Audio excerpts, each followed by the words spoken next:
Wow, Donald Trump accidentally made a wild confession on stage during his Atlanta, Georgia rally last night. He admitted that he is bought and paid for, that he has sold himself out, and that he says stuff on stage he wouldn't say otherwise because donors expect him to. Now, this only reaffirms some long-standing suspicions we've had about Donald Trump and his true intentions, but hearing him say it on stage raises a few questions. Number one, how have his supporters not picked up on his shtick, and how do they not know that he's lying to them when he says that he is an independent billionaire who's never been bought out? Number two, is Donald Trump so old that he just can't stop himself from accidentally admitting that he is bought and paid for? Before we break all of this down, I want to talk about Donald Trump walking on stage and immediately lying about the Olympic athlete that he says is a transgender woman, but she was born a woman. She's been a woman her whole life, but Donald Trump straight up lies about it on stage. We'll break this all down. Make sure you leave a like. Let's watch this clip. You use the barbells out there. Now all you have to do is look at the boxers.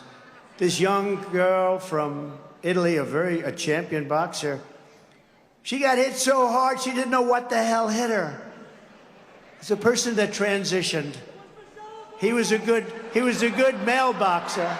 Yeah, he was a good male boxer. And she didn't even go down.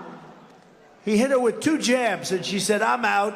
I am just dumbfounded by these rallies. I don't know if you guys heard it, but when Donald Trump started talking about the boxer that he claims is transgender, someone in the audience yelled, "It was Michelle Obama." And Donald Trump stops for a second and laughs and says, "Yeah."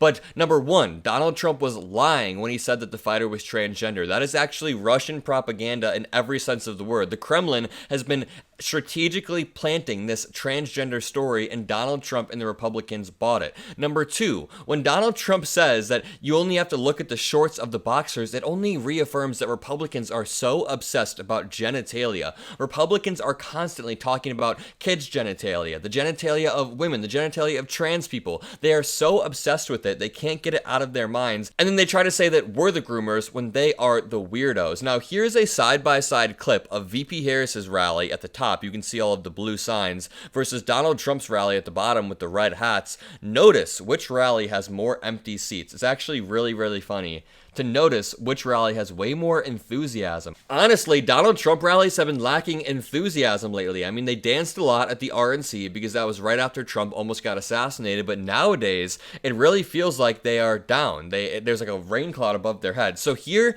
is where Donald Trump admits that he is bought and paid for. I want you guys to watch the clip and then we'll go over it. And I'm for electric cars. I have to be, because Elon endorsed me very strongly, Elon. So I have no choice. But he knows. No, I am for him. I'm for him for a small slice is a slice. But you want to have gas-propelled cars. You want to have hybrids. You want to have every kind of a car imaginable. They want to go all electric. And there's no way you can ever load them up. They call them loading them. You can't load them. We're going to have to spend $9 trillion in the Middle West. You saw they built chargers. Now, a charger is a gas pump with electricity come through. Is that good? So it's like for 8 chargers, they spent $9 billion. So Donald Trump can't stop himself from ragging on electric vehicles, even though the first thing he says in this clip is that Elon Musk donated to me. Now I have to talk good about electric vehicles. Listen to what he says verbatim. And I'm for electric cars. I have to be, because Elon endorsed me very strongly, Elon. So I have no choice. He says, I have no choice. I have no choice but to be for electric vehicles because now that Elon endorsed me, now that Elon is in my ear, and now that Trump is in Elon's pockets, Donald Trump has no choice but to be for electric vehicles, and Donald Trump just goes whatever way the wind blows. So 2 years ago, Donald Trump would only rag on electric vehicles. 1 year ago, Donald Trump said electric vehicles were complete failures, but now, all of a sudden, Donald Trump has flip-flopped, and he's saying that, oh, I'm for electric vehicles a little bit. I have to be. I have no choice because Elon Musk is in my ear, is essentially what he's saying there, when Donald Trump would have been railing against EVs if he could. I mean, if Donald Trump started saying that transgender people were going to save this country, I think the crowd would start to cheer because it's Donald Trump saying it. They just follow, and he has no guiding moral principles. Now, whenever we talk about Elon Musk and Donald Trump's relationship, we have to bring up this tweet because it shows a huge thing about both of their personalities. It shows Donald Trump's ego, his need to have everybody bow down, and it shows that Elon Musk is a spineless little boy.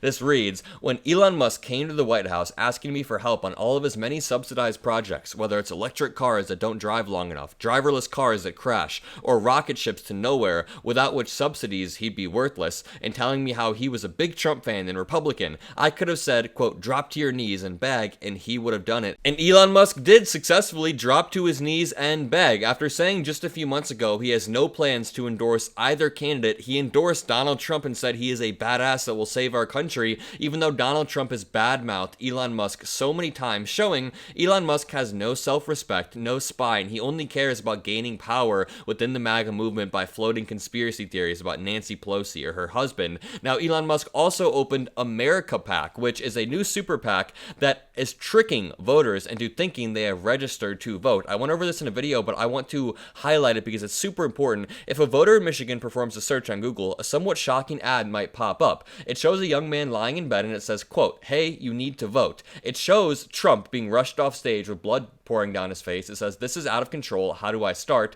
The ad then displays a website for a group called America PAC, a group owned by Elon Musk. Now, if you live in a swing state, it'll redirect you to a website where you type in all of your information and it tricks you into thinking that you have just registered to vote. If a user lives in a state that is not considered competitive in the presidential election, like California or Wyoming, they'll be prompted to enter their email address and zip code. But for users who enter a zip code that indicates they live in a battleground state like PA, Pennsylvania, or Georgia, which are the key swing states this election, the process is different. Rather than be directed to their state's voter registration page, they instead are directed to a highly detailed personal information form prompted to enter their address, cell phone number, and age. And after all of that, it says thank you without ever telling them that they didn't register to vote. So if you are not in a swing state, if you are in a solid state, it'll actually help you register to vote. But if you are in a swing state and you are an apolitical voter who doesn't know what they're doing, you will be left more confused and you will think that you are registered when you are actually not. That reminds me, make sure that all of you guys are registered to vote. Make sure you double check, triple check, make sure all of the people around you in your life, your friends and family, are not only registered to vote, but they have a plan to get to the polls on election day. Because I see a lot of people super excited and super confident, and that is totally warranted. VP Harris is doing a great job at building that energy and excitement. I'm excited myself, but we need to understand that the actual work has not been done yet. The actual on-the-ground work